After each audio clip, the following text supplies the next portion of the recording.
Are you tired of hearing business advice that completely ignores what real life looks like when you're navigating chronic illness, autoimmune disorders, flare-ups, medical appointments, and just lifing? Business with chronic illness is for entrepreneurs who know they're capable of building something meaningful, but need a way to do it that actually works with their body, not against it.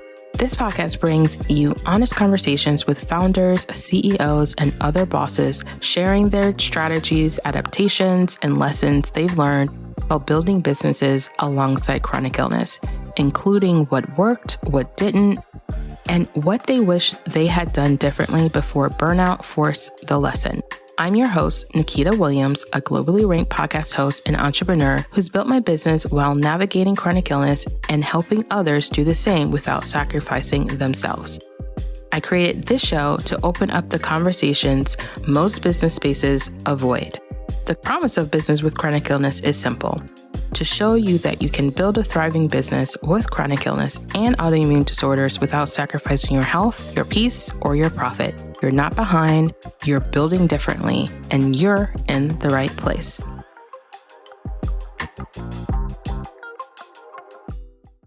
I am excited to have Gwendolyn on the show today. As you've just heard, she is the boss. She's great at what she does, and I love talking with women about business with chronic illness, obviously, but burnout and caregiving, if that looks like something. And as women of color, we really don't talk about this. We really like to almost skip over the hard stuff that we're dealing with, that we're experiencing, because, you know, we power through, we do the hard stuff. And I'm always excited when a woman raises her hand who's like, I have chronic illness. I'm doing the things. Here's what it looks like actually. So thank you for being here. Thank you. Absolutely. Thank you so much for having me. I am excited about this conversation. Me too. So let's get into it. I'm going to go first place because I'm most excited to go into this angle, which is why is it so hard for us as women of color to talk about or admit that our varying circumstances, whether it's chronic illness, our capacity ups and downs, almost like they don't exist when we come into the business world space. What is your thought on that? You know, if I have to think back just on kind of lived experience, right? I think it's culturally for us as Black women, right? It's always, we've been the strong one, we've been the capable one, we've been the quiet one or the grateful one, right? It's the persona of never break in public. That part.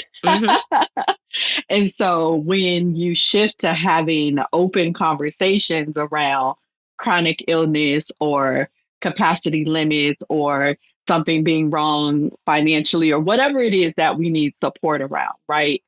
It kind of collides with everything that we've been taught about survival and appearances and keeping the look, right? And so I think we take that into business with us, and it's like, oh no, you can't talk about that. Oh no, you can't show that because that shows weakness.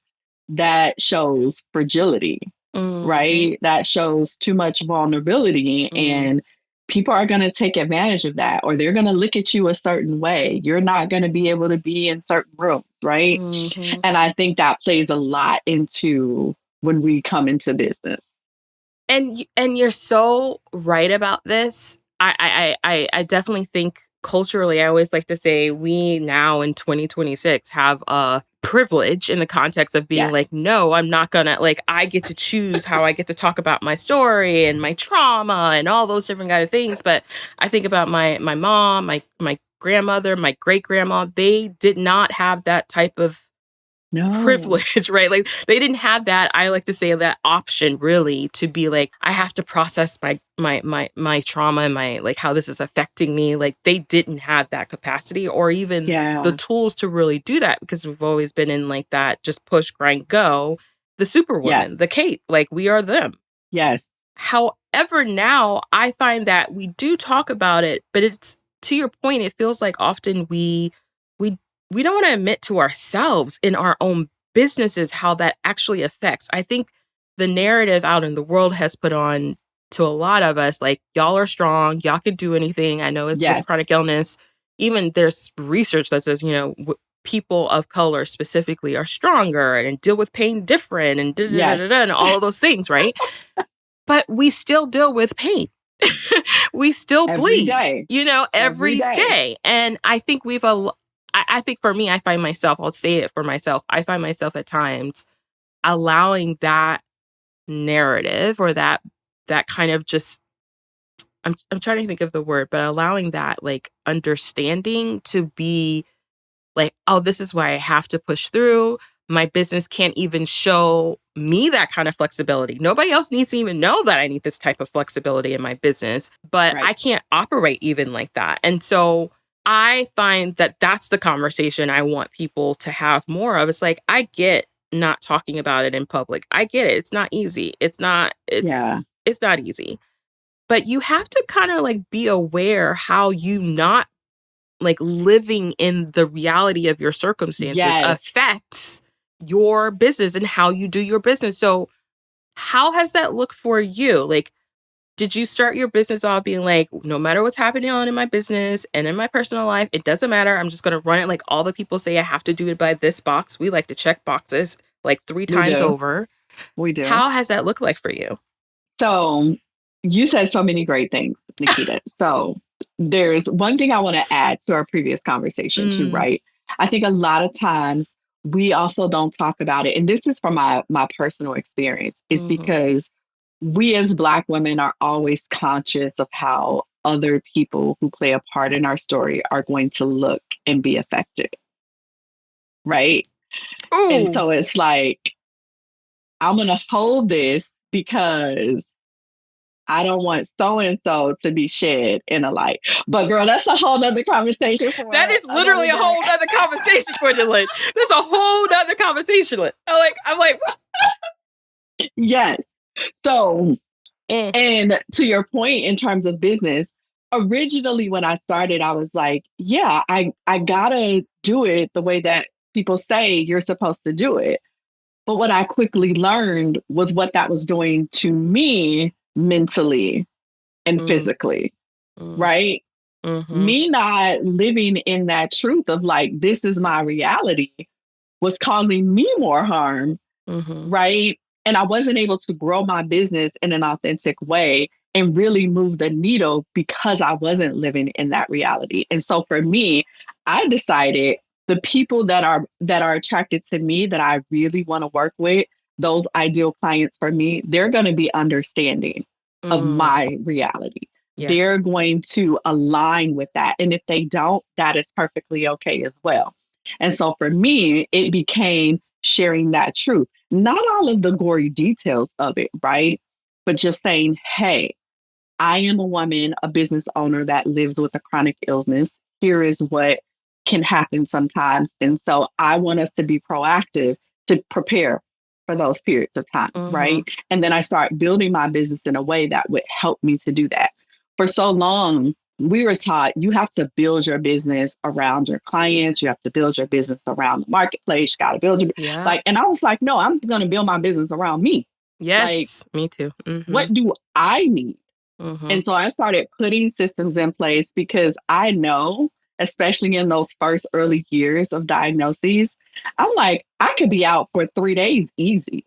yep, So yep, what do I put in place where it still looks like I'm responsive, right? It looks like the work is still getting done, right? Who do I partner with to help mhm. me in those critical periods of times?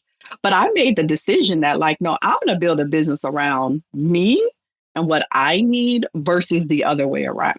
So, such a good point there. When you say you built a business around what you needed, give us an example of like what is one specific way that you had to do that? So, one of the ways that I did that was I know back to back phone calls, especially early in those years, draining with the fatigue, right? Mm-hmm. I might need a nap in the middle of the day, right? And Yeah. so I'm just being real, Nikita. No, I That's what love it it's. was. Hey, yes. You know what I mean? I gotta go lay down in the middle of the day. Like my body is gonna be like, what you doing? Cause you've been in this chair for 4 hours and now your back is locked up. Like, Mm, let's just talk about it. And so what I mm-hmm. did was I started to build my schedule. No, I'm not taking phone calls back to back. I'm gonna Mm-hmm. take phone calls on these specific days during these specific hours, right? I'm going to have an extended lunch break. It's on the calendar, so I can literally get up. There's nothing to do in that space but to take care of myself, whether that's to take a nap, go for a walk, have lunch, because, us as Black women, when Yes, we're eat. solving the world, we forget to eat, Yes. go have lunch. Like it's on the calendar. And that was a very specific way that I made sure to take care of myself. I Mm, also started to build in the things that I needed into that schedule beforehand. So mm, if I got doctor visits, those are going on the calendar first. mm-hmm. And I am not overriding them because a client had a last minute, whatever, like because my health is important. Yeah. If Without I you, don't there is no show up, business. yes. And if I don't show up for this, I'm not going to be good for you for anything else. Mm-hmm. Right. That was one very specific way that I was able to do that. And then the second way was understanding what my non negotiables were. Mm, I had to literally sit down and say, okay, what are the boundaries that you need to have in place? yeah. Is that no phone calls after a certain hour? Because let's get real, in this entrepreneurship life, especially when you're first building, Oh yeah, you up all day, all night, answering text, all the that stuff. part, Uh-huh. that Mm-hmm. part. And it's like, no, the world is not going to fall apart if you don't answer an email at 8 p.m., right? Mm-hmm. The world is not going to fall apart if you don't take a phone call at 8 a.m. Like Mm-hmm. they can survive for another hour Yes. or two. Mm-hmm. And so understanding like what are my non-negotiables and putting those boundaries in place and not being afraid to communicate it. Yes. So true. I'm with you. There is no about what if when you're not going to feel well. It's like Yeah. the idea that we don't know that we're going to have things come up. It's just it doesn't make sense that we would build a business that doesn't include space for the things we know are going to show up, Yes. right? Yes. And I have felt, Gwendolyn, too, that the marketing messages we hear often, especially when you're starting or when you're scaling, is that the things that you as a person really need in your life often are said, well, you just have to sacrifice that for right now. Yes. And I personally felt like, but that's something I can't afford to sacrifice right now. So how else are we going to do that thing that we're Yes. trying to do? And in that context, is there things in your business as you've grown? Because when we first started talking before we started pressing record, you were like, I'm in the middle of, being the CEO, giving things away to people. What has been the transition or the resistance in this space of being like, I know I need to do this thing and it's important so that I don't sacrifice what's important to me? What has been like the resisting things in the middle of that? Me. It's I love me. your honesty, but it's always us. It is completely me. It's this thing of it's got to be me. The client wants Mm, me, right? They don't. Like, let me let you in on a secret. They don't. They don't. They want the thing done, right? They mm, want it done well. It doesn't necessarily have to be you. It's mhm. this thing of, are they going to do it like me, the person that I give it Mm, to, right? mhm, It's what does that say about me if I am not the one executing? mm, Am yeah, I as important in this new space as I am in the old space of the doing, mhm, right? And it's this transition and so many things that I went through of like, I think my identity was really tied ooh, to being the doer. Like, if we mm. gonna talk Look, about it, let's talk about it. that's that's the look, me and my therapist on a daily. this is a thing. It is. It really is. It is. It also has become our coping mechanism. It's our cape. It is our like we've wrapped our resilience in our doing. Yes. Yes. Yes. Almost as if the resilience was required, right? And it's not. For some reason, we thought that was our protection, but it's not. We can let go. There are people who want to support us, right? Clients want to be fully supported. And here's the truth of it. Sometimes when we keep ourselves in that place, we're just adding on to the thing that we're really trying to get away from, right? The more doing I'm doing creates more fatigue, right? The more doing that I'm doing is creating havoc in some other place, right? Yeah. And so we just because it's taking away. Yes. Right? It's taking Yes. away from a thing that you actually do need. Yes. And we continue to betray ourselves in that way because we think that, oh no, I have to be here. It has to be me. What does that say about me? I don't want to look fragile, right? Because the assumption is, oh, they're going to think something's wrong if I'm not the one doing it. But it's not. It's okay. And so the biggest piece was just dealing with my own mindset. How do I shift away from that? How do I trust the people who are on my team to support me in that way? And what's out there that I'm missing that I really should be focused on? Yeah. And once I started to lean into that, I was like, okay, this is scary, but I think I could get used to it. But I'm like, it's so quiet. Like, I'm not talking to the people every day. I'm not like doing all the things. And I'm like, is everything okay? Like, is everything okay? Yeah. But it is. Yeah. And It is.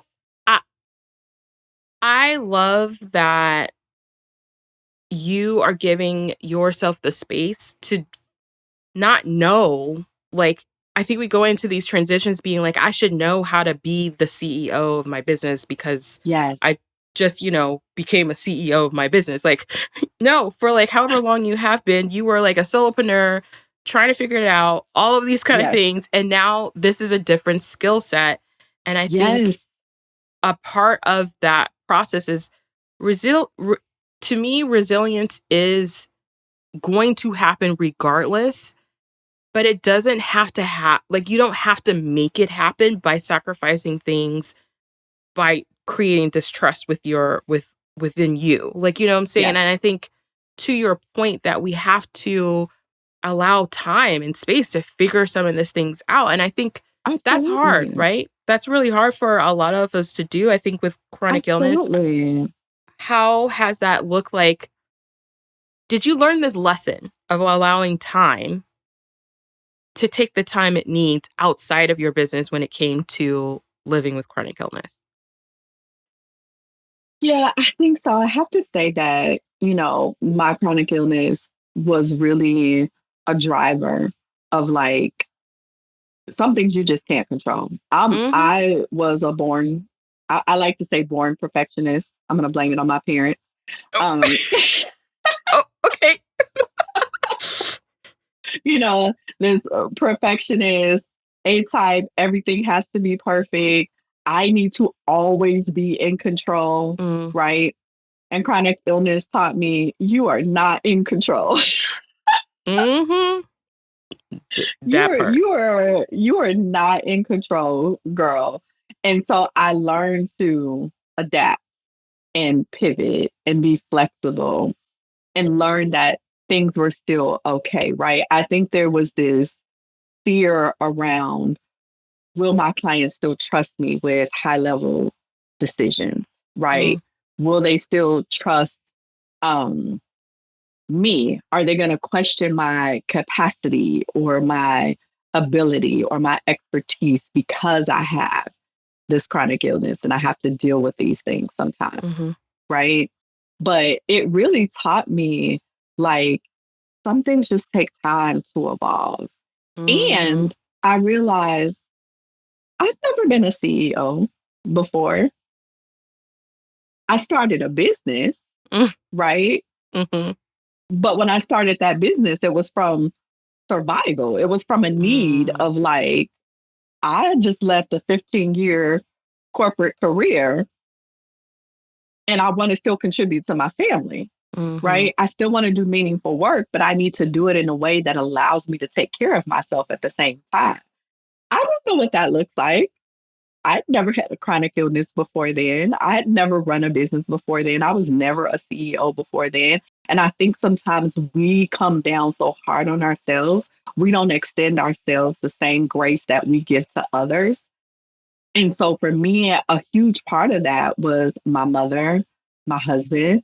My mom is like, she's the one that's like, how would you know? You've never done this before. Mm. And I would be like, that is very true. Yeah. Yeah. I And think so I was like, okay, I have to yeah. learn. Mm. I have to learn. And so I committed to learning, right? Yes. Researching and realized once I started working behind the scenes in people's businesses, I think this is what really gave me, I don't know the word for it, Nikita, but I think this is what helped me to get settled with it. They didn't know Mm. what they were doing either. They just looked good on the front part. And I Mm-hmm. was like, oh, we all trying to figure it out. Exactly. Exactly. Absolutely. Uh-huh. Yes. So you've got to give yourself grace.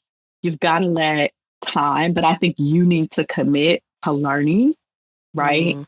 And adapting. You're going to learn as you grow, especially if you are a woman of color with a chronic illness running a business. As things happen, you're going to learn, oh, okay, a 3-day hospital stay taught me that, oh, you need to have a system in place for this. Because Mm-hmm. if I'm in the hospital for 3 days, but people are inquiring about working with me, if I go 3 days without responding, you basically can say that's lost. That's a lost opportunity. And so I Mm-hmm. was like, oh, I need to have systems in place so there's an autoresponder that responds on my behalf and can keep the process rolling, right? Mm-hmm. I'm responding, they can schedule the meeting, and then by the time the meeting comes, I'm up and available. Yeah. Yep. And so those were the things that time taught me. Mm. Time teaching you. You know, we can't get time back, but Mm-mm. I feel like it's a big waste of time if we don't learn from the time Yes, that we've already had, right? If you don't look back yes. and filter some of those decisions that's going forward that will affect your time, capacity, energy, then to me that's truly like a devaluing of your time. Absolutely. When I hear you talk about setting up systems, and this comes into your world of what you do, right? Like, Hmm. this is what you help people with. When you see people who are in that space of scaling from where they were Hmm. to where they're trying to go, what are some things that you feel that people miss often that needs to be in place for allowing their capacity to grow along with Mm. their business like growth as well? I find like a lot of people think about capacity so fixed. We hear that a lot Hmm. in marketing, and I'm like, Hmm. "Oh, you just need to increase your capacity." I'm like, "But that has to happen over time, right?" Like it doesn't happen every it's not a line in the sand that just stays there, right? So when you're looking at people's systems and they want to do this, what are systems in their personal life that they need to actually also consider in order to see that expansion in their business? That's the question I really meant to ask. Yeah.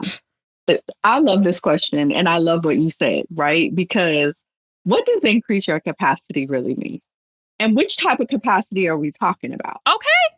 I had a whole solo episode on this, y'all. Y'all can go check them out in the show. I think it's in the 210 yes, girl, we talked about this. Exactly. You know what Hmm. I'm saying? Like, what are we talking about? And so that's the first thing we have to That recognize part. is when I say my capacity, what am I referring to? Right? Mm, Because I may have time capacity, but I may not have mental capacity, mm, right?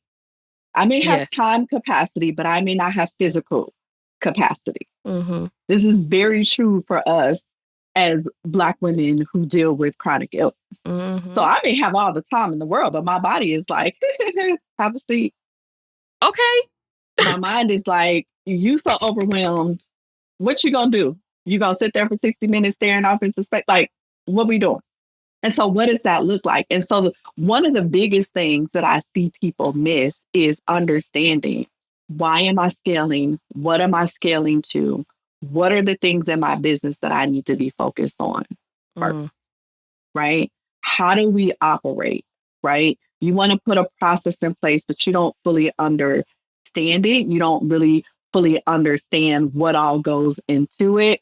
You have this shiny new syndrome. Oh, so and so implemented X, Y, and Z to do their email marketing or, X, Y, and Z. But you haven't sat down to look at what that looks like. So you first need to define, what are those workflows? How do we work? And then what needs to be put in place, and looking at it holistically, right? So for me as a solopreneur at that time, it was, okay, what is the goal? I want to be responsive. I want to still move business along. I want to look like a full functioning company that is not solely dependent on me. Like, I want anybody on the outside to know that it's just me behind these things doing 55 things. And so it was like, what is the journey I wanted the client to have? And I mapped the journey first and then built the process and then implemented the system to go with it so that it worked around where I was going, what I wanted to do, and included what I needed in the process. And so we have to do those things. We also have to have conversations. If we're working with teams or partners or whomever, we have to have those conversations with the people who are actually doing the work. So if you have a team, you can't implement without them. You can't scale without their feedback because you're creating unnecessary stress on the back end and you don't know if they have the capacity. Right? And so when we look at that, especially when we're adding new clients to the mix, we're talking to our team to say, what is your true capacity? And I'm not just talking about time. Are you mentally able to do this right now? Because some of you are caring for aging parents, right? Some of you have 3 school age children at home, right? Like, what is really happening? Sometimes it's a personal thing that you're going through. It could be finances are super tight right now, and that's creating a lot of anxiety. Where are you right now in your real capacity to be able to do this work? And so people need to really sit down and look at your business holistically. Where are the gaps? What is the journey you want the person on the other side to experience and build from there? There's this thing that I used to hear all the time, Nikita. Success loves speed. Oh, oh yes. Or another version of it is build the plane as you jump off or something like that. I'm horrible at these. Everybody knows it's a thing of, I don't know, but it's like something like that, like build the plane as you're like jumping off the cliff or something. And I'm like, yeah. And I'm like, I said it loves it until you crash and burn. That part, Gwendolyn, that part. Because you're so busy thinking about speed, speed, speed. You're implementing, doing. But the person on the other side is harmed. How is that success? And the person on the other side is, and so are you. Like, it's equally, y'all both being harmed at this point. It's like, I'm like, can we just pause for 5 minutes and think about this? Like 5 minutes. Can we just stop and pause and think about what is our true intent and what is it that we really want to happen? And then can we build it? It may take us an extra 5 days. Yeah. That is worth it to me, right? If it doesn't create more chaos, more stress, people working for 24 hours straight, which creates more errors, and now they burned out. Exactly. Or you are ready to burn your business down by the end of it. Or your body says, I can't ever launch or do this ever again. It will literally self-sabotage you from ever accomplishing that big goal that you sacrifice speed for. I'm like, what is the price we're willing to pay for speed? Mm. That is a great question. Everybody, write it down. Like, great question. What are we doing? Mm-hmm. And so for me, I'm like, okay, Lord, you telling me I ain't gonna be successful because I don't move at the speed of lightning, right? Because to me, there's a difference between being responsive and just like trying to put something out to keep up with whatever the marketplace is on. Yeah, and I don't operate that way. I think the reason why we all like lean into that comes from a space of scarcity. It comes from the space of That's good. Survival thinking, right? Like that's survival mode thinking. That's scarcity operation. Like that's what that is. And it works until it doesn't. Yeah. You pay the price eventually somehow. And I agree with you. I've heard so many podcast episodes, and I was listening to a older IMO, the Michelle Obama and her brother podcast. And they did an episode with Taji P. Is it Taji P. Henson? Is that her last name? Taraji. Yes. Taraji. And she was talking, they were talking about this concept of, working really hard and grinding it out, and why mental health just in general in the Black community has been such a faux pas, and we just grinded, hustle, and we've glorified all of these things, right? But at the same time, we're like dying literally from mental health situations and just struggling to live. And part of the reason, they mentioned in the episode was the world didn't care, so we felt like it wasn't important. But that's not what it actually meant. Like our mental health is just as important. Other people just made us believe that it wasn't important. Other people made us believe that, we're stronger and we can push through and we can do all of these things. And what you're experiencing doesn't matter, but they will never care until we care. And I was like, that's something to keep in mind, because your audience and the same thing in your business, if you can't take care of you, how can they trust you to take care of them? Absolutely. And if they don't care that you're not taking care of you, they're probably not taking care of themselves. And if they are, it's probably to somebody else's detriment. And so it's like, I want to be connected to people who share that same value, right?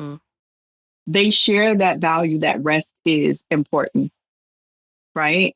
They share that value that your mental health and wellness is important. They share that value with me.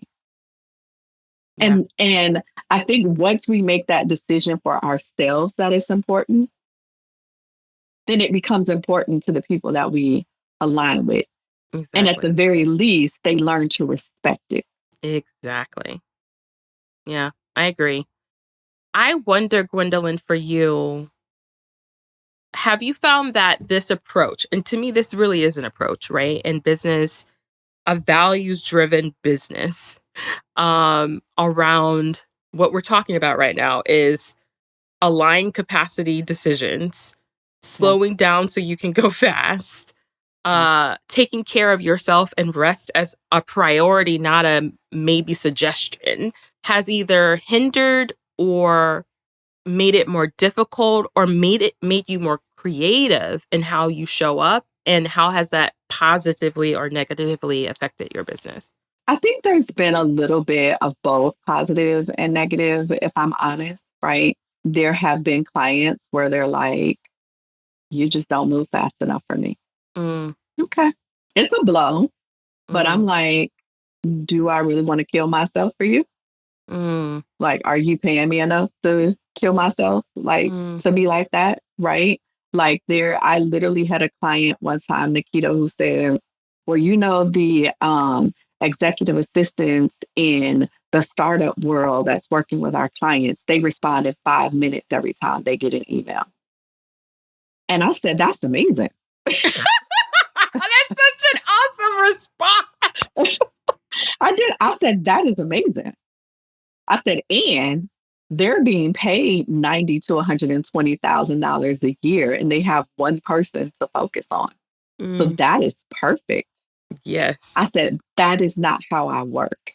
And if that is what you need, then you can pay me $125,000 a year, or we can just call it quits and you can go find the person who will do that for you.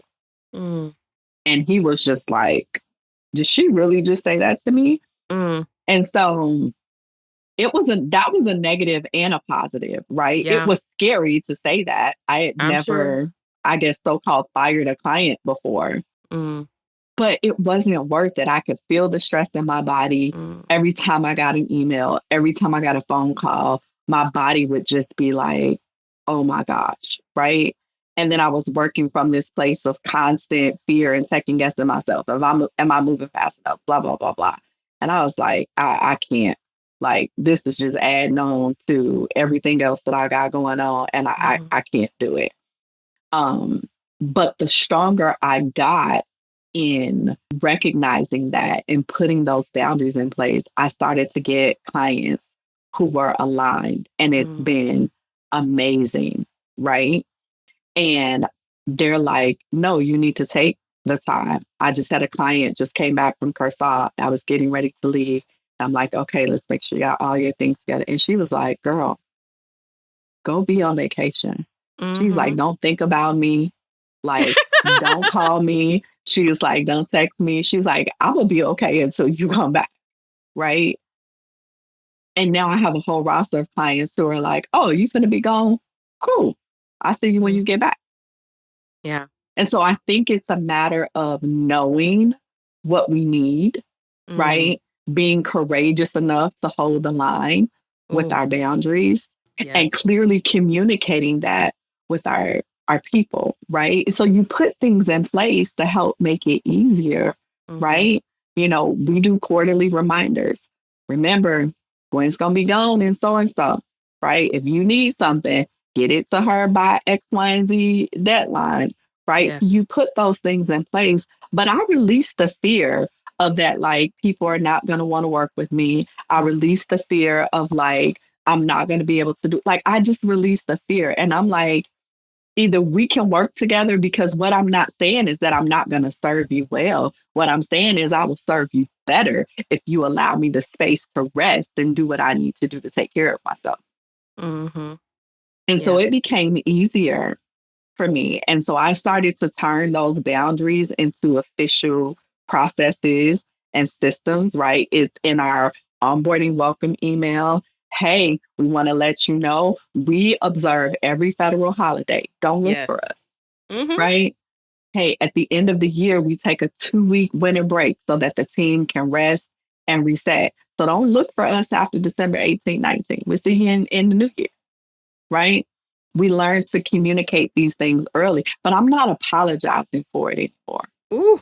Oh, so I'm still working on that, the apologizing part. I have from the start of my business for sure, the reason we start, just like you mentioned at the beginning, is Yeah. like I know I cannot run a business as if I don't have a chronic illness. It doesn't work. It Yeah. didn't work working in a business for somebody else, building their dream. It didn't work then, and it's definitely not going to work the other way around. Right. So I have been personally, I have definitely led with, this is my boundaries, this is what it is. But there's always that little, I call her little Kita girl in the background saying, Yes. but they're gonna need you, or like you're gonna, like, there's that little bit of you. I've worked on it for over 8 years. It's gotten a lot quieter. I don't focus Yes. too much on it. When I hear her, I'm just like, yeah, yeah, yeah, you'll be all right. Let's go. Really, because it's not going to help. But for someone who is Absolutely. listening and also feeling like, but you guys tell your clients that you're not going to be available for 2 weeks or this or that, and they're okay with it, and they still pay you and they still refer you and you Yes. still have business coming in. Yes. How did you get there? Like, what are some steps someone would need to take right now who is having that hard within themselves to be like, I deserve to have these boundaries and space and place for my business and for my clients. And it doesn't automatically Yeah. mean that I'm just like gonna fail. Yes. Yes. So I think the first part is exactly what you said, Nikita. Talking to yourself. Telling yourself, I deserve this. I am worth this. I don't need to earn my rest, right? I don't need to earn the opportunity to take care of me. That's the first thing. We got to continue to do that mindset work because that little voice still comes up. I'm 12 years in and she'll still, show up. And I'm like, shh, shush, shush. But then the second thing is identify what it is that you need, right? Like really spend some time and sit with what is it that I need in my business?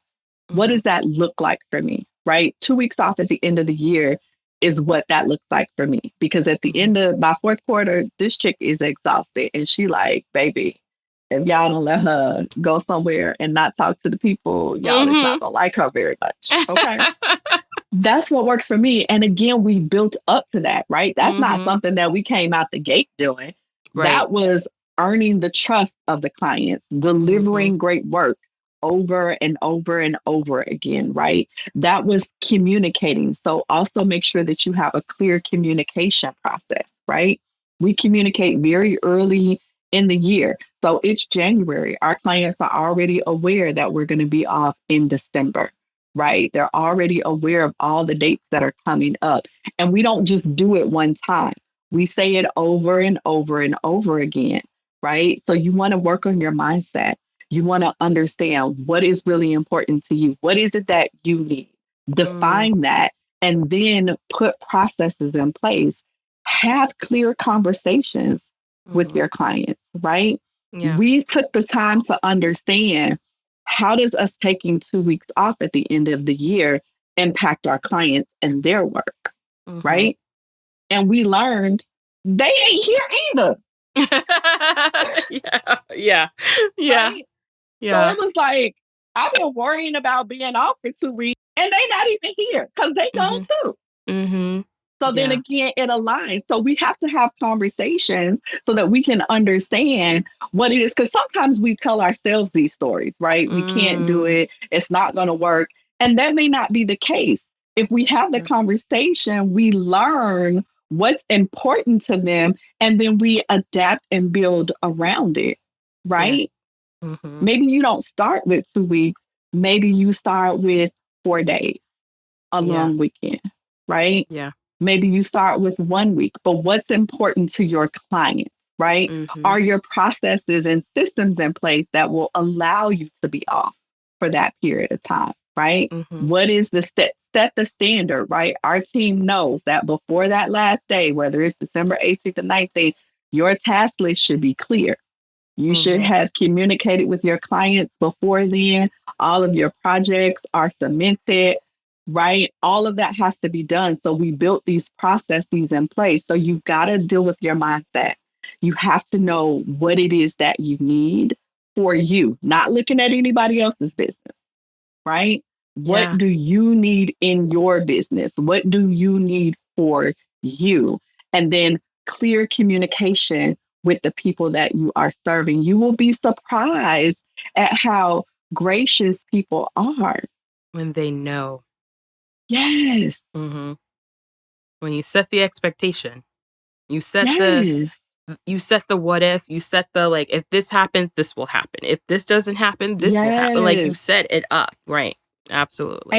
And you start small, right? You start small.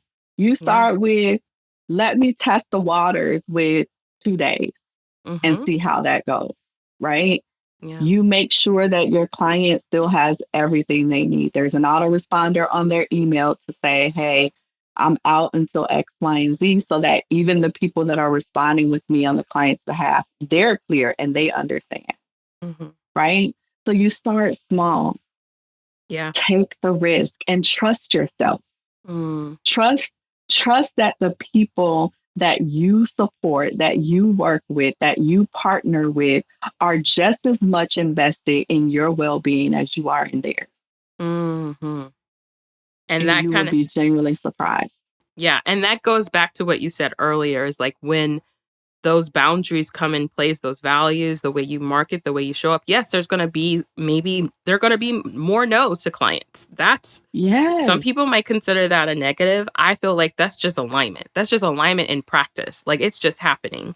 So Yes. you might have to let a client go because it doesn't work. But that's just like every relationship that we have in the world, with doctors, with our spouses, are like, there are Absolutely. boundaries in place. And sometimes there is a consequence. My mom used to say this to me all the time, which is like, there's bad and consequences for the perfect decision. You cannot negate that there's going to be some kind of fallout in the way that Absolutely. doesn't always work the way you think it does. But that doesn't mean it was a bad decision. It doesn't mean it was a bad value. It doesn't mean that your business is going to fall apart. It just means that people are people. Absolutely. Absolutely. And here's the thing.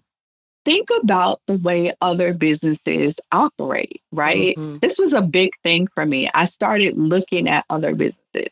I was like, oh, Walmart ain't opening the doors at 5 a.m. just because that's the time I need to go get something. They like, Mm-hmm. no, we open at so and so, Mm-hmm.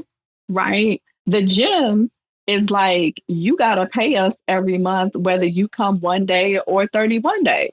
But we want the same amount of money because we Mm-hmm. made the resources and the access available to you, Mm-hmm. right? And I was like, so why do we, as entrepreneurs, small businesses, women of color, think that we have to now downgrade what we need and the way that we work to accommodate somebody else? Mm-hmm. Why do we do that?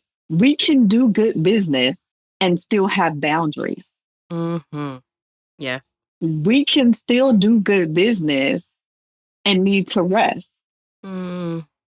And We can still, it's not an no, option. right. Because Re- for us, we like, we can work together to do this, or my body is going to be like, she tried to tell you. that part. Okay, Gwendolyn, our body will say, we'll sit you down if you don't want to be sat down. That's fine. You can do that. We'll see. You'll see what that looks like in a couple of days. Yes, because this body is going to tell the truth no matter what. Mm. Like, it ain't negotiating.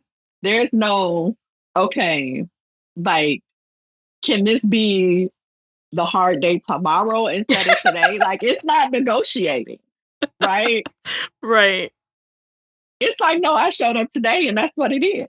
And you're like, oh, okay. And so we have to allow it to sharpen our vision, sharpen what we Mm. need, right? That's instead of shrinking.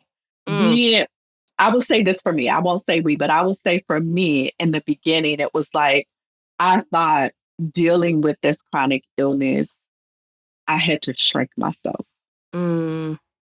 I was somehow less worthy. Oh, you get me emotional, Nikita. Somehow less capable because of this, Mm. right? And I'm not. You're not. Mm. Your audience isn't, Mm-hmm. right? Allow it to sharpen us, to Mm. sharpen the vision, to sharpen the processes we put in place, Mm. sharpen our discernment of the people we want to align ourselves with, Mm. right? There we go. Yep. That part. It's We true. have to, Yeah. It's so true. That because is. for us, we have to build in a way that our bodies and our minds and our spirits can survive. Mm-hmm. Yeah. We Because have to. it's the same reason why like, for me, I think about it, like, just like in a corporate environment, I have literally been in a job where I felt like if I don't leave this job, I will literally die. Like, every Yeah. aspect of me will die. It caused so much more physical pain, more depression, more all of these things. And it's like, is that really worth it? Mm, And if we're building our businesses with that same mentality of like, I can just push through all of this, at some point you will not, and it will break you. hmm It will break you, and you're worth more than allowing something like that to break you, Yeah. you know? And I love that you shared that, like, let it sharpen you. I always say let it clarify and allow you to leverage, Mm, right? yeah, Because to me, I feel like the fact that I have chronic illness has made me a better business owner. It has made me be absolutely. even more crystal clear on my strengths and how to leverage my weaknesses to increase my strength. Like, it Yes. is just like, okay, this is what it is. And I think as women of color, we do that really well of being like creative and thinking about it. But I don't think we do that as well often with the businesses we're building because we are dealing with Yeah, a lot of external thoughts and just drama. But I think it still starts with us to rewrite that narrative for our own selves and how we show up. absolutely. And then that's how things worked. And that's what we talked about in today. I mean, so many good points here today. This was so amazing. I I'm just full. I'm so I'm just so glad. full. I'm so full because I don't think we talk about it enough in this way, Mm, right? And so thank you for creating space and holding space to have this conversation because I think we are all rock stars, right? yes. I think we're rock stars. If you tell me we are the cream of the crop, because tell me, who can build a business while negotiating with their body, right? Like that is rock star material right Hmm. there. Yeah. While supporting other people in getting their vision and their mission out into the world. Yeah. That is So dope human behavior right there. dope. I love it. I need that on a Okay. shirt. Dope human behavior. Yes, that is like dope human behavior. What are we talking about? I love that. Yes. Well, I appreciate everything that you're doing in the world and bringing in Thank the spaces in the you. community. I know that, you're building and that you're a part of. Thank you for raising your hand. Thanks for raising your hand. Say, yes, I'll come and Thank talk about you. these different topics and how it's looked like. I really appreciate you. Please tell everyone who's listening how they can find you, what it is that you can support them with specifically that you're looking for in your business right now. And we'll have all of that information in the show notes and in the emails and all the stuff that we send out. Awesome. So you guys can find me across all socials at your admin expert. The handle is the same across IG, Facebook, LinkedIn, all the things. You can also visit us on the web at yourvirtualadminexpert.com. And I would love to connect with you and have a conversation. If you are a business owner who is overwhelmed or struggling with your back end systems, keeping up with your own time capacity, I would love to have a conversation with you. We love to support visionary CEOs in helping them to build infrastructure to protect their time Mm. and to build sustainably. And so please seek me out. Let's have a conversation. I would love to get to know you. Or if you're just a fellow, you know, Black woman who is struggling with this, let's connect to have a virtual coffee or something. Send me a Yeah. message. Yes, I love this. Well, thank you again so much for being on and taking time to talk with us. I so appreciate it. Yes, thank you for having me. That's a wrap for this episode of Business with Chronic Illness. If you enjoyed this conversation, be sure to follow the show, share it with a friend, and leave a review. It helps more entrepreneurs living with chronic illness and autoimmune disorders find these conversations. You can check the show notes for links, resources, and ways to stay connected. And if you have a question or story you'd like to share, visit craftedtothrive.com to leave a voice message for the podcast. I'd love to hear from you. Until next time, remember you can build a thriving business without sacrificing your health, your peace, or your profit.